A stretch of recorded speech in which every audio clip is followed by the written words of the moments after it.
அதை தாண்டி பார்த்தீங்கன்னாக்கா பெரிய ரெண்டு சைடும் அட்டாக்கு கவுண்டர் அட்டாக் கொடுத்துக்கிறாங்க.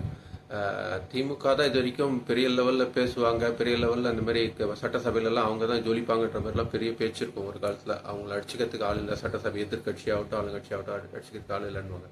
ஆனால் இன்னைக்கு திமுக போடுற பாலை திருப்பி சிக்ஸர் அடிச்சு அவங்களுக்கே திருப்பி அமைச்சிட்டாங்க. திருப்பி என்ன மாதிரி கேள்வி கேட்டாலும் டிவிகேல நிர்மல்குமார் சார் ஆகட்டும், இல்லை ஆதவ் அர்ஜுனா சார் ஆகட்டும், இல்லை ராஜ்மோகன் சார் ஆகட்டும், இல்லை இவர் ஆனந்த் சார் ஆகட்டும், எல்லாருமே நல்லா தெளிவா ஆணி அடிச்ச மாதிரி பொட்டுல அடிச்ச மாதிரி பேசுறாங்க. பதிலுக்கு பதில் அவங்களால பேசவே முடியல. அதை தாண்டி ஊழல்னு ஏதாவது சொல்லிட்டா போதும் லபோதிபோன்னு கத்துறாங்க.